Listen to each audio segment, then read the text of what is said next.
Assalamu alaikum wa rahmatullah, Sheikh. Wa alaikum assalam. Thank you for joining me yet again for another episode of Back to Basics. It's my pleasure. In this episode, I want to touch back upon our previous discussion about liberalism and having a holistic worldview, especially in the society that we live in. Yes. The ideas that were coming across to me and maybe to a few of the listeners is that Islam... Sheikh Yahya is a Nazi.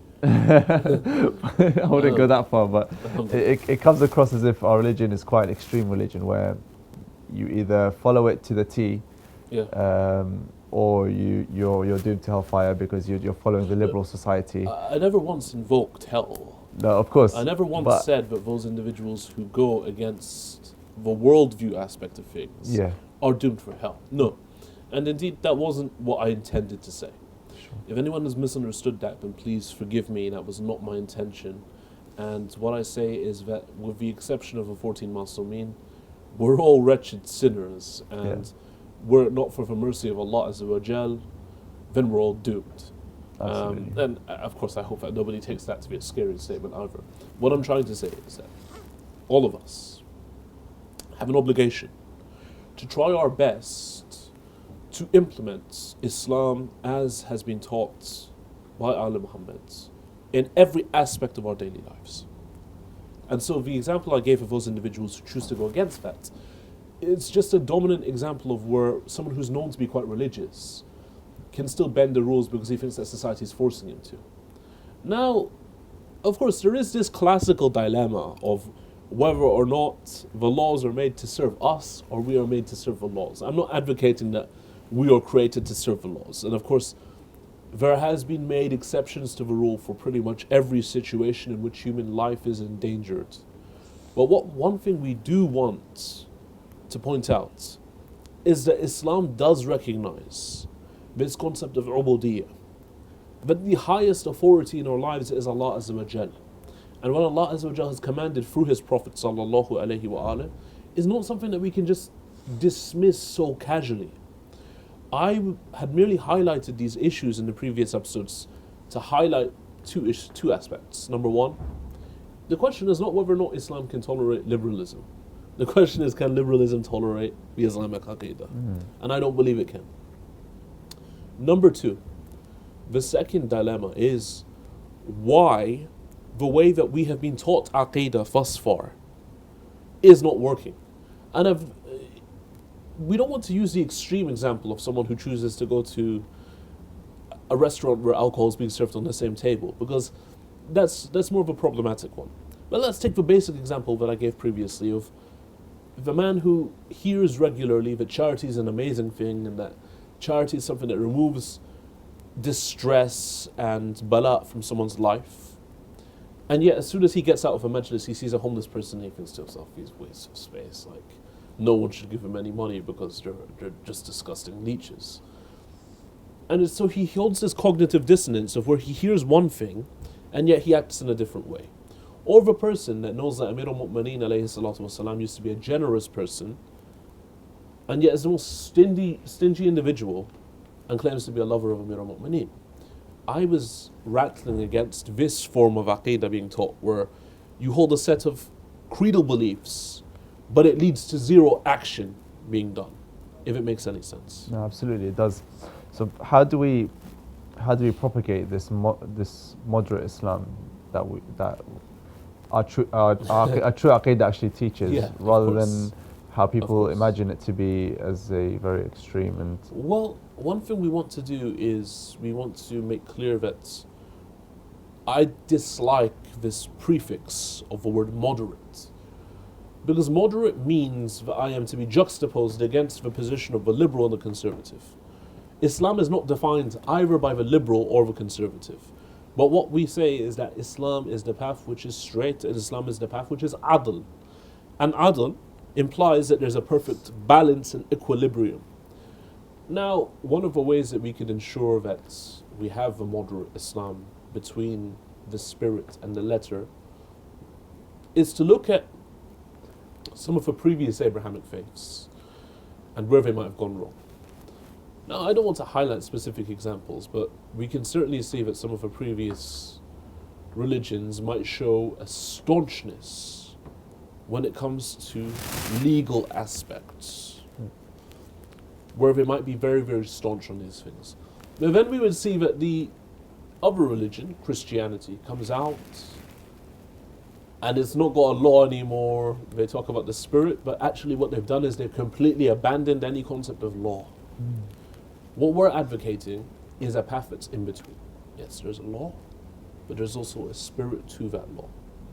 And I think one of the major things that we have done on talking about law and spirit here is, or letter and spirits, is that we've also reduced Islam to being an entirely legalistic faith. So, how many times have I not invited some youth to come and study Islam, and come and take lessons? And the first thing they'll tell me is, Sheikh, it's really boring, I don't want to study what's halal and haram, like I just need to know what's part of fiqh for my day-to-day needs. And I'll tell them that, look, that's not what we're discussing. And they seem to have an understanding that the Quran itself as well, to study the Quran is just to study what's haram and halal. Now, of course, this is a massive misunderstanding. The Quran, it only actually has 500 verses that deal about law. And for a book of approximately 7,000 verses, 500 is a tiny amount, you know, that's less than 10%. Exactly. Yeah. But I do think that there's, unfortunately, this aspect of where we don't understand why certain things are the way that they are. And so, for example, many Muslims, they don't actually understand that these stories of the prophets in the Quran, they're not just historical stories, but rather they're stories that carry a certain spirit, a certain message that needs to be taught. But sadly, we just reduce it to, well, Abraham was in a fire, alayhi salam. Or, well, Noah was on an ark. You're missing the point. Yes, Noah was on an ark, but there's a whole message that's to be derived from this. We're not telling a historical story for the sake of history. The Qur'an's not a study of the historical world, you know? It's a study of human reality and the morals that Allah Azza wa Jal wishes us to have. And I'm not sure if I should say this, I don't want to get shot. Like please do, when I'm leaving the studio one day. But I'm just thinking to myself that sometimes, even when it comes to the concept of majalis, there's a lot of us who are more interested in hearing the na'i and partaking in the latan, for example, than there is of people who wish to derive the moral stories and characteristics that are being detracted. I mean, do we attend the majlis for the sake of crying, or are we crying for a higher purpose? That's one of the questions sometimes I have. Yeah. And this is sometimes where I think that dilemma of the letter and the spirit comes in. Sometimes there's a lot of different aspects of our religion, but because we've been implanted into the modern day, literalistic, scientific, black and white worldview of liberalism, we don't actually look at the symbolism behind some of these acts. Absolutely. If that makes any sense. But I've always held the belief that these acts are quite important to get the youth engaged with the religion. And see, you're probably going to be the guy that shoots me when I get out of here. I'm not actually saying that they're not important. I'm just saying that too much of an emphasis is being placed upon the outer skeleton of the actions. If they weren't important, I wouldn't be attending them myself. But they're very important, and they certainly kept Tashayyu alive in an era in which you'd be gunned down for openly saying we're Shia. I'm not advocating that we abandon the rituals. No, of course not. I'm advocating that we look at things not only according to the outer form, but we also explain what's the maqsad behind it, what's the philosophy behind it. Absolutely. But I also, I don't like to believe this, but I feel as though there are some people, they can only accept things to a certain level or absorb so much knowledge or philosophy of our religion, whereby they can only accept or tolerate the skeleton, like you said, or the basics. And there are some that wish to delve deeper. So we can't impose that on those that maybe don't wish to go any further. I tend to find that those who can only accept the skeleton are a very small minority. Normally, we're the ones that have, and a second thing here is that I think this relates a lot to educational philosophy and different the philosophy of tarbiyah, really. I tend to find that the more confidence you have in a person, in his ability to grasp things, the more he'll be able to grasp. Now, it reminds me of the way that I remember high school dealing with some of the people in my class, like where I would actually hear teachers say things like, "Oh, this guy's just not going to get it, so we'll just leave him." And such individuals have actually turned out to be quite thick-headed, I guess you could say. It's a self-fulfilling prophecy, really. Because it's a self-fulfilling prophecy. But that's not to say that the Imams haven't said, speak to the people according to the basis of their intellect. But one thing I'm saying is that if we spoke to people according to the basis of their intellect, all that means is we try to lower the level of discourse so that such people can raise their level of discourse later on. It doesn't mean that I go, all right, his intellect's not that great, so you know what, I'm just going to not explain it to him. And then the rest of the poor people around them don't need to suffer because such a person's not going to understand these things. So, yeah. But at the same time, if you impose too much too quickly, it will scare people off. Maybe this person's... But I didn't speak about the speed of what we're going to impose things at. I'm talking about a gradual implementation.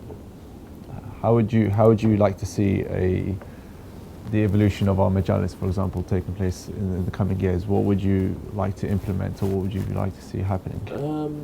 I definitely think there needs to be a philosophy of explaining why people were showing up, and more importantly, I think that the intention behind campaigns like Who's Hussein is a very good one, where you have an explanation of who Imam Hussein was.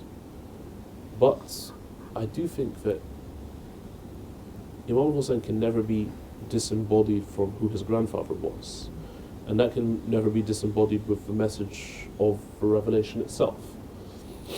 So we often talk about how Imam Hussein saved the religion of Islam.